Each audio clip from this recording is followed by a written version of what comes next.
నమస్తే. ఈరోజు మన స్టూడియోలో ప్రముఖ తంత్ర జ్యోతిష్యులు, జ్యోతిష రత్న, జ్యోతిష సామ్రాట్ చింతా రుక్మాన్ గదరావు గారు మనతో ఉన్నారు. గురుగారితో మాట్లాడదాం.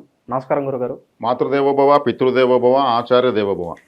గురుగారు, శ్రీ విశ్వవాసు నామ సంవత్సరంలో ఈ సంవత్సరం అంతా కూడా కుంభరాశి వారికి ఎలాంటి ఫలితాలు ఉండబోతున్నాయి? ఆర్థికంగా కావచ్చు, ఆరోగ్యంగా కావచ్చు, అన్ని విధాలుగా కొత్త సంవత్సరం ఎలా ఉండబోతుంది వీళ్ళకి? ఈ 2025-26 విశ్వవసనామ సంవత్సరంలో ముందుగా ఈ నూతన సంవత్సర ఉగాది శుభాకాంక్షలు కుంభరాశి వారికి తెలియజేస్తున్నాము. ఈ సంవత్సరం పూర్తిగా ద్వితీయ స్థానంలో శని సంచారము ఉంటుంది. మే 15 నుంచి పంచమ స్థానంలో గురు సంచారము, అదేవిధంగా మే 18 నుంచి రాహుకేతుల సంచారము జన్మంలో సప్తమంలో జరుగుతుంది. ఈ దీర్ఘకాలిక గ్రహాలైనటువంటి ఈ గ్రహాల యొక్క సంచారాన్ని బట్టి ఏం చెప్పొచ్చంటే వీళ్ళు ఈ సంవత్సరము ఆశలకు పోకుండా ఉండడం చాలా మంచిది. ఏదో వచ్చేస్తుంది, ఎవరో ఏదో చేసేస్తారు, ఇలాంటివి అనుకోవచ్చు. ఎందుకంటే జన్మంలో రాహు ఉన్నాడు. రాహు అత్యాశ కారకుడు. ఆయనకు ఆశ తీరనే తీరదు. కామాలే పెడతాడు, ఫుల్ స్టాప్లు పెట్టాడు. ఆయనకు తల ఉంటుంది, కడుపు ఉండదు. అంటే ఆ కడుపు నిండేది ఎప్పుడు? ఈ బ్రహ్మాండం అంతా ఆయన కడుపే. ఆయన కడుపు నిండదు. ఎంత తిన్నా నిండదు కూడా ఆశ తీరదు. వీళ్ళకి ఏదైనా వస్తాయి ఫలితాలు, వచ్చినా ఆశ తీరదు. ఏది రానట్టే ఫీల్ అవుతారు. ఇంకొంచెం వచ్చుంటే బాగుంది అనిపిస్తుంది అనమాట. జన్మంలోకి రాహు వచ్చాడు కాబట్టి. ఇన్ని రోజులు ఏలినాటి శని జరుగుతూ ఉంది. ఈ చివరి దశకు వచ్చింది. చివరి దశకు ఏలినాటి శని కూడా ద్వితీయ స్థానంలో షష్టగ్రహ కూటమి కడతా ఉంది. అంటే ధన వాక్ కుటుంబ స్థానంలో షష్టగ్రహ కూటమి కట్టడం వల్ల వీళ్ళకు డబ్బులే కదా మెయిన్. రెండవ స్థానం అంటేనే బ్యాంక్ పాస్బుక్, రెండవ స్థానం అంటేనే ఏటీఎం, రెండవ స్థానం అంటే తినే తిండి, మాట్లాడే మాట. ఆదాయ వ్యయాల విషయానికి వస్తే మరి ఎలా ఉన్నాయి వీళ్ళకి? ఇలా ఆలోచిస్తూ పోతే ఆదాయ వ్యయాలు తీసుకుంటే ఆదాయం 8, వ్యయం 14, రాజ్యభుజ్యం 7, అవమానం 5. అంటే పెద్దగా ఆశాజనకంగా లేవు. అందున అత్యాశకు పేరాశకు ప్రతీకైనటువంటి రాహుగ్రహము జన్మంలో ఉండడం వీళ్ళకు తృప్తి అనేది ఉండదన్నమాట. అంటే ఆశ తీరకపోతే తృప్తి కలగదు. ఎంత వచ్చినా కలగదు. 100 కోట్లు వస్తే కూడా తృప్తి కలగదు. రాహు యొక్క స్వభావం అది. రాహు ఏంటంటే అంటే ఇప్పుడు రాహువు తన కడుపు నిండదు కాబట్టి ఆ రాహుగ్రహం ఎలా ఆలోచిస్తుందంటే ఎవరికి ఏమీ లేకపోయినా సరే నాకుంటే చాలు, 10 మంది మోసం చేసైనా సరే నేను సంపాదిస్తే చాలు అనేటువంటి లక్షణాలు కలిగి ఉంటాడు. ఇప్పుడు కుంభరాశి వాళ్ళు నైసర్గికంగా వైరాగ్యులు. ఈ రాశిలోనే రమణ మహర్షి పుట్టారు. ఈ రాశిలోనే గొప్ప యోగులు పుడతారు. కుంభము అంటే కొండ, ఎనర్జీ మొత్తం లోపలే ఉంటుంది. వీళ్ళు చాలా విషయాలు చెప్పరు, ఎవరికి చెప్పరు. వీళ్ళు చెప్పాలనుకుంటే చెప్తారు, అడిగినా గట్టిగా చెప్పరు. అక్కడే వీళ్ళకి సమస్య వస్తూ ఉంటుంది. దాని తగినట్టు ఈ అత్యాశపరమైనటువంటి రాహుగ్రహం జన్మలోకి రావడం ఒక విధంగా మైనస్ అని చెప్పచ్చు. వీళ్ళకి ఫలితాలు వస్తాయి, కానీ వీళ్ళకి తృప్తి ఉండదు. సప్తమ స్థానంలో కేతు ఉన్నాడు. సప్తమ స్థానంలో కేతు ఉన్నప్పుడు ఏమవుతుంది? యూరినరీ ఇన్ఫెక్షన్స్ వచ్చేదానికి అవకాశం ఉంటుంది. సప్తమ స్థానం ఉంటేనే కిడ్నీలు. ఈ యూరినరీ ఇన్ఫెక్షన్స్ వచ్చినప్పుడు కిడ్నీలకు సంబంధించినటువంటి సమస్య వచ్చేందుకు అవకాశం ఉంటుంది. కాబట్టి సప్తమ స్థానంలో కేతు అంటే అంగవైకల్య గ్రహం ఉందన్నమాట. కాబట్టి సుబ్రహ్మణ్య ఆరాధన విశేషంగా చేసుకోవడం ఉత్తమం. అదేవిధంగా వీళ్ళు గరుక్మంత ఆరాధన చేసుకోవడం కూడా మంచిది. ఎందుకంటే సర్పగ్రహాలు జన్మస్థానాన్ని సప్తమ స్థానాన్ని ఆక్రమించాయి. ఇక ద్వితీయంలో శనేశ్వరుడు ఒక విధంగా అన్కంఫర్టే అని చెప్పాలి. ఆయన బలంగా ఉన్నాడంటే బలంగా ఉన్నాడని చెప్పలేము, బలంగా లేదంటే అట్లా చెప్పలేము. ఎందుకంటే షష్టగ్రహ కూటమి ద్వితీయ స్థానంలో కుటుంబ స్థానంలో జరిగింది. వీళ్ళ యొక్క కుటుంబంలో గందరగోళ పరిస్థితులు కాస్త మనస్పర్ధలో వచ్చే అవకాశాలు ఖచ్చితంగా వస్తాయి. 6 గ్రహాలు కుటుంబ స్థానంలో కలిసి విడిపడతాయి కాబట్టి మళ్ళీ వీళ్ళ రాశి మీదుగా రకరకాల ప్రయాణిస్తాయి అవి. ఇక వ్యాపారస్తులకు ఎలా ఉంటుంది గురుగారు? మీరు ఏ వ్యాపారాలు సూచిస్తారు కుంభరాశి వారికి ఈ సంవత్సరం మొత్తం? వీరికి హోటల్ వ్యాపారం బెటర్ అండి. ఎందుకంటే ఫుడ్ రిలేటెడ్ బెటరు. ఎందుకంటే ఈ రాహు అంటే తృప్తి కలగదు అని చెప్పాను, ఆశ తీరదు అని చెప్పాను. అంటే రాహు అంటే ఆకలి అనేది తింటే మళ్ళీ తినాలి కంపల్సరీ. ఆకలి పూర్తిగా తీరిపోయేది మనిషికి ఎప్పుడు ఉండదు. ఒకరోజుకు 3 సార్లు మళ్ళీ తినాలనిపించేటువంటి వ్యాపారం రాహు హోటలే. ఫుడ్ ఆహార సంబంధమైన వ్యాపారాలు బాగుంటాయి. ఎందుకంటే రాహు లగ్నం ఉన్నప్పుడు హోటల్ అంటేనే రాహు. కాబట్టి ఇటువంటి హోటల్ ఫీల్డ్లో నోటి ద్వారా కడుపుకు వెళ్ళేటువంటి ఏ వ్యాపారమైనా వీళ్ళు చేసుకోవచ్చు. అది మెడికల్ షాప్ కావచ్చు, కొబ్బరికాయల వ్యాపారం కావచ్చు, చేపల వ్యాపారం కావచ్చు, రైస్ బిజినెస్ కావచ్చు, ఏదైనా సరే ఫుడ్ రిలేటెడ్ బిజినెస్ మాత్రం చక్కగా కలిసి వస్తుంది. ఇక కొత్త అవకాశాల పరంగా, గుర్తింపు పరంగా ఎలా ఉంటుంది ఈ సంవత్సరం అంతా? గుర్తింపు పరంగా వీళ్ళు విశేషంగా పాకులాడతారు. కావాలి కావాలి గుర్తింపు, ఆశ, పేరాశ, ఇంకా కావాలి, ఎంత వచ్చినా ఇంకొంచెం వచ్చుంటే బాగున్ను, అది మాత్రం విశేషంగా వీళ్ళు ఆశిస్తారు. సాధించినా కానీ తృప్తి మాత్రం చెందరు. అవకాశాల పరంగా కూడా అలాగే ఉంటాయా? వస్తాయి కానీ అందిపుచ్చుకోలేరు అంటారా? వచ్చినా వీళ్ళు తృప్తి పడినప్పుడు అది వచ్చిన ప్రయోజనం తృప్తి వీళ్ళకి కలగాల. ఒక 50,000 జీతం వచ్చినా కూడా సరిపోదు, నాకు 1,00,000 కావాలి. లక్ష కావాలి. 1 కేజీ బంగారం వచ్చిందనుకో, ఇంకొక కేజీ వచ్చుంటే బాగుండు అంటారు. ఎంత వచ్చినా నీకు ఆస్తి తీరదా అంటూ ఉంటారు కొంతమంది. రాహువు జన్మలో ఉన్న వాళ్ళకి అలా ఉంటుంది. వీళ్ళకి కావాల్సిన దానికోసం అబద్ధం చెప్పడానికి వెనుకాడరు.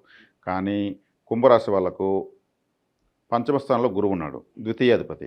చక్కగా ఆయన పంచమంలో గోచరీత్యా బాగున్నాడు కాబట్టి ఫలితాలు కూడా వస్తాయి. ఈ రాహు యొక్క స్వభావం వల్ల వీళ్ళు ఇలా ప్రవర్తిస్తారు. కానీ కుంభరాశి వాళ్ళు చాలా గొప్ప రాశి అది. ఎందుకంటే రాహుకి ఇక్కడ బలం కూడా ఎక్కువే. ఖచ్చితంగా అయితే ఫలితాలు వస్తాయండి. వీళ్ళు తృప్తి పడేది నేర్చుకుంటే చాలు. ఇక్కడ ఒకటే డిఫరెన్స్, ఒకటే చేంజ్. వీళ్ళు కరెక్ట్ దాంతో అడ్జస్ట్ అవ్వాలి. ఏమొచ్చినా మనకు వచ్చింది చాలు, బెటర్, బాగా వచ్చింది అనుకుంటే వస్తే చాలు. ఇక శుభకార్యాల పరిస్థితి ఏంటంటారు ఈ కొత్త సంవత్సరంలో? శుభకార్యాల పరిస్థితి చెప్పుకుంటే వీళ్ళకు సప్తమంలో కేతువు. ఆ సప్తమంలో కేతువు వచ్చేకాడికి అంత అసజనకంగా కేతువు శుభకార్యానికి ఆయనకు అర్హత లేదు. అది ఇచ్చేటువంటి అనుమతి ఆయన దగ్గర లేదు. కేతువు వచ్చేకాడికి ఏదైనా ఆపేదానికి అనుకూలము ఆయన అధిపతే, కానీ జరిపించడానికి అధిపతి కాదు. ఆయన ఒక బ్రేక్, ఒక స్పీడ్ బ్రేకర్, ఒక చెక్ పోస్ట్. నాకేది వద్దు, వైరాగ్యం. వైరాగ్యం అంటే ఏది వద్దన్నప్పుడు వైరాగ్యం వస్తుంది, ఏదో కావాలనుకున్నప్పుడు రాదు. కాబట్టి సప్తమ స్థానంలో ఆ విధమైన కేతుగ్రహం ఉన్నప్పుడు వీళ్ళు సుబ్రహ్మణ్య ఆరాధన చేసుకోవడం చాలా ఉత్తమం. అదేవిధంగా విఘ్నేశ్వర ఆరాధన చేసుకోవడం ఉత్తమం. ఎందుకంటే అన్ని విఘ్నాలు కలిగించే గ్రహం ఉంది కాబట్టి దానికి అధిపతి విఘ్నేశ్వరుడు. విఘ్నేశ్వరుడికి కొబ్బరికాయలతో మాల తయారు చేసి, నారికేల మాల అంటారు, 5 లేదా 7 కనీసం కొబ్బరికాయలు ఒక దండలాగా కుట్టి విఘ్నేశ్వరుని మెడలో వేసి ఆరాధించడం వల్ల కేతు గ్రహం యొక్క తడబాటు ఎగిరిపోతుంది. ఇక విద్యార్థుల పరిస్థితి ఏంటంటారు? విదేశీ ప్రయత్నాలు ఎంతవరకు ఫలిస్తాయి అంటారు గురుగారు?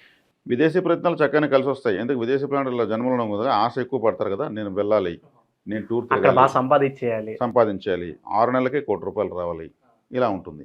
ఇప్పుడు ఈ విద్యార్థులు కూడా అలాగే ఆశపడతారు. నాకు 600కి 599.5 లేదా 600కి 600 అనే విధంగా ప్రయత్నిస్తారు. అది మంచిదే. కానీ అలా ఎవరికి రావు కదా. 580, 90 అట్లా వచ్చినప్పుడు ఎవరో 2, 3 విద్యార్థులు వస్తారు. అలా ఉన్న వాళ్ళు కుంభరాశిలో ఉంటే ఆ 10 మార్కులు రాలేదని వీళ్ళు చాలా నిరాశపడతారు. టాప్ ర్యాంక్ వచ్చిన దానికి సంతోషపడరు, ఇంకా ఒక 5 మార్కులు తగ్గిన దానికి ఎక్కువ నిరాశపడతారు. అది తృప్తి కలగదు. కాబట్టి విద్యార్థులు ఫలితాలు బాగానే ఉంటాయి. షార్ట్ కట్ మెథడ్స్లో బాగా ఆలోచిస్తారు, తెలివిగానే రాస్తారు ఎగ్జామ్స్ కూడా. ఇక భూ కబ్జాలు కావచ్చు, పోలీస్ స్టేషన్లు, కోర్టుల చుట్టూ తిరుగుతున్నారు. అలాగే ఒక పని మొదలుపెట్టి అలాగే వదిలేసి ఇక ముందుకు సాగని పనులు కొన్ని ఉంటాయి. ఈ చిక్కుముడులన్నీ తొలగిపోయే అవకాశాలు కనిపిస్తున్నాయి. అన్నీ తొలగిపోతాయండి వీళ్ళకు. ఎందుకంటే రాహు జన్మలో ఉన్నాడు. Rahu short cut planet. వీళ్ళకి తెలియని ఇంటెలిజెన్స్ అంటూ ఏముండదు. ఈ సంవత్సరంన్నర పాటు ఇంకా రాహు వచ్చేకాడికి దేనికైనా మార్గం చూపిస్తాడు. అది ఎంత పని, చిటికలో పని అన్నంత తెలివితేటలని మార్గాలను కూడా ప్రసాదిస్తాడు. ఎటువంటి సందేహం లేదు. నేను ఏదైనా చేసేయగలను.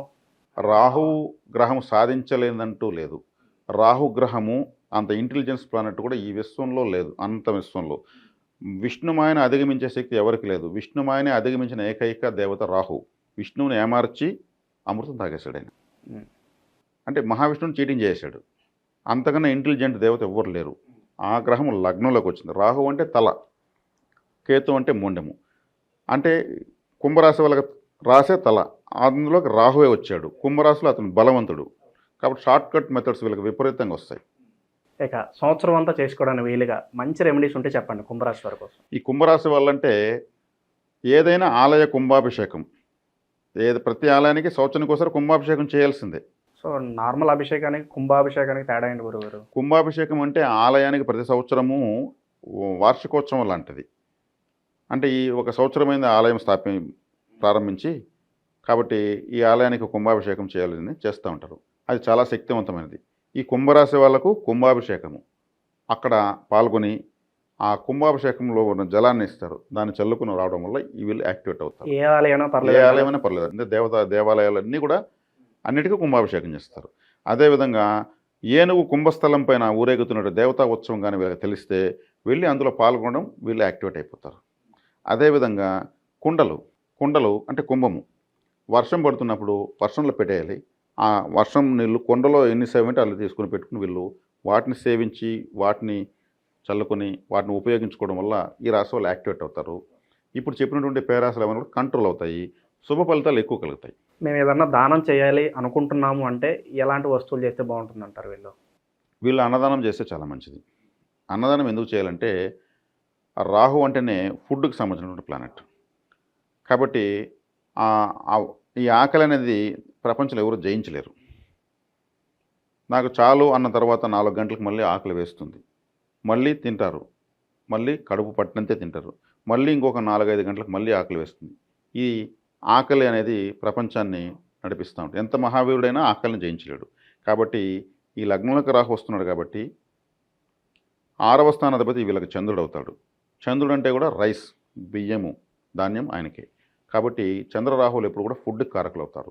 కాబట్టి 6వ స్థానాధిపతి చంద్రుడు వస్తున్నాడు కాబట్టి వీళ్ళు ఆహారాన్ని, నీటిని దానం చేయడం ఎంతైనా వీళ్ళకు మంచి ఫలితాలు విశేషంగా వస్తాయి. సో కుంభరాశి వాళ్ళందరికీ కొత్త సంవత్సరం బాగా కలిసి రావాలి. మీరు అన్నట్లుగానే కుంభస్థలాన్ని బద్దలు కొట్టాలని చెప్పి మనస్ఫూర్తిగా కోరుకుందాం గురుగారు. ధన్యవాదాలు. ధన్యవాదాలు.